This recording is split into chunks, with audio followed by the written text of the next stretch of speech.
कमजोर वर्गों के लिए एडी चोटी का जोर लगाकर उनके मुद्दों को भरसक प्रयास करके सरकार की सोई हुई नींद को जगाने का काम करता अपनी बात को रखते। उसी तरह से लखनऊ में भी कटहरी से जो हमारा विधायक जीतेगा, उत्तर प्रदेश के सदन में उसी तरह से दहाड़ के अपनी बात को रखेगा और उत्तर प्रदेश में जो टाटा एससी, एसटी, ओबीसी, मुस्लिम, जैन, सिख, ईसाई, गौर और जो सामान्य जाति के भी गरीब लोग हैं, महिलाएं हैं, किसान हैं, वंचित वर्ग के लोग हैं, मजदूर हैं, उनकी आवाज को उठाने का काम करेगा और सरकार से हिसाब किताब मांगने का काम करेगा।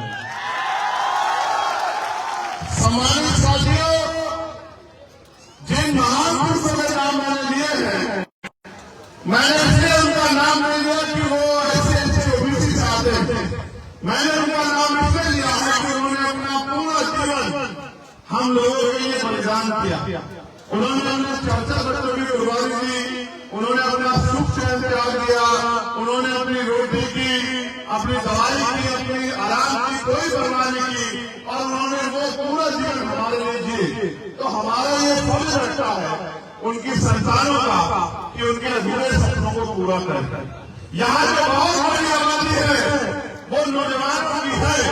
ये जो मैं अपने दोनों तरफ देख रहा हूँ और मुझसे भी लोग कहा करते हैं 3-4 साल पहले कि नौजवान क्या कर लेंगे, नौजवान क्या कर लेंगे, नौजवान क्या कर सकते हैं। इन नौजवानों ने करके दिखाई दिया हरियाणा में कि नौजवान देश में बदलाव कर सकते हैं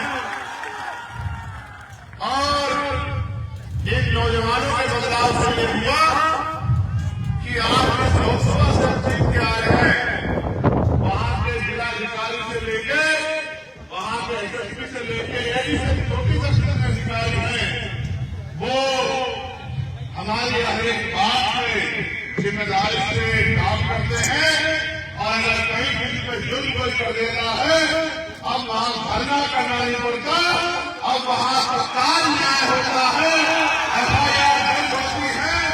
अगर सत्ता के दबाव में कोई छुट्टी अपराध दर्ज करा देता है तो अब हमारे लोग वहां निर्दोष लोगों की गिरफ्तारी नहीं होनी चाहिए।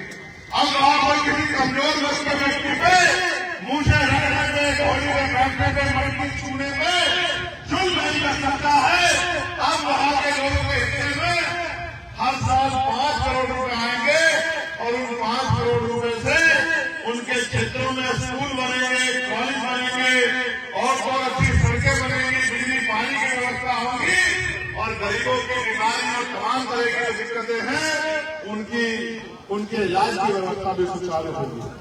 सम्मानित साथियों, मैंने पिछले 2 दिन में कल और परसों पार्लियामेंट में आजाद समाज पार्टी का क्या विजन है, आजाद समाज पार्टी क्या कहेगी, आजाद समाज पार्टी को अवसर मिलता है तो किस तरह के बदलाव होंगे, ये बात मैंने रखी है और ये बात मैं यहाँ दोहराना चाहता हूँ।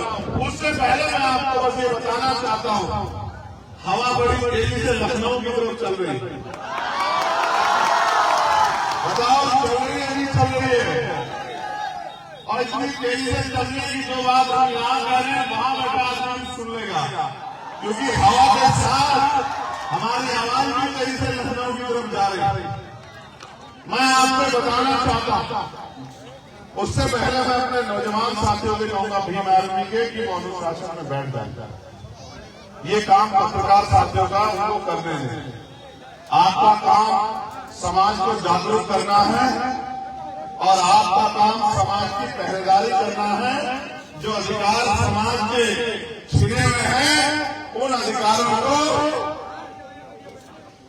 इस देश में आज जो अधिकार हमें प्राप्त है वो लंबे समय से नहीं थे और वो अधिकार आजादी के साथ नहीं मिले। आजाद हम लोग 15 अगस्त 1947 को हो गए। 14 अगस्त 1947 को जिसकी जेब में 10 रुपए थे, गौर से सुनना काम आएगी और सब समझ आ जाएगा। जो बात आप किताबों में 10वीं 12वीं ग्रेजुएट पोस्ट ग्रेजुएट होकर समझ नहीं पाओगे, वो एक निसंदिग्ध कार्यकर्ता आपको आधे घंटे में समझा देगा और आपको समझ में आ जाएगा। 14 अगस्त 1947 को हम लोग इस देश में अंग्रेजों के गुलाम थे। क्या थे? जोर से बताओ क्या थे? 15 अगस्त 1947 को ये देश आजाद हुआ, लेकिन 14 अगस्त 1947 को जिसकी जेब में 10 रुपए थे, 16 अगस्त आजादी के अगले दिन भी उसकी जेब में 10 रुपए थे। जिसकी जेब में 1 रुपया भी नहीं था, उसकी जेब में 16 तारीख को 100 रुपए नहीं आए, 1000 रुपए नहीं आए, उसकी जेब 16 तारीख को खाली ही थी। जिसके पास 100 बीघे जमीन थी, उसके पास 16 तारीख को भी 100 बीघे जमीन थी, और जिसके पास 1 गज जमीन नहीं थी, उसके पास 16 तारीख को भी 1 गज जमीन नहीं। जिसके पास 2 धंधे नहीं थे, उसके पास आजादी के बाद 2 धंधे नहीं आए। जिसके पास नौकरी नहीं थी, उसको 16 अगस्त पर नौकरी नहीं मिली। असली बदलाव हुआ जब 26 जनवरी 1950 को डॉक्टर बाबा साहब अम्बेडकर का संविधान इस देश में लागू हुआ। वो संविधान जो मजदूर को भी वही इज्जत सम्मान देता है, अवसर देता है जो मुख्यमंत्री के बेटे को देता है, जो विधायक के बेटे को देता है, जो उद्योगपति के बेटे को देता है, वही जिंदगी जीने का अधिकार किसान मजदूर के बेटे को भी देता है। अब संविधान तो लागू हो गया, लेकिन बाबा साहब को यह एहसास था कि अगर हमारे लोग पढ़ लिख नहीं पाए तो अपने अधिकारों को नहीं जान पाएंगे, और अधिकारों को नहीं जान पाएंगे तो अधिकारों को ले नहीं पाएंगे। उनको एक डर था कि जिन लोगों ने सदियों से उनको अधिकार नहीं दिए, वो आज उनके ऊपर दया खाके उनको अधिकार नहीं देंगे। इतने दयावान लोग नहीं है, इसलिए उन्होंने हमें वोट का अधिकार दिलाया। क्या दिलाया? जोर से बताओ क्या दिलाया? आवाज को मैं इधर से पूछे, क्या दिलाया?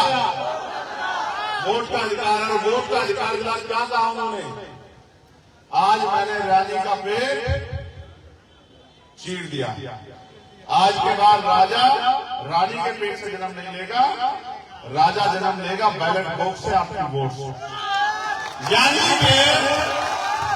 यानी कि जिसको आप वोट दोगे वही आदमी राजा।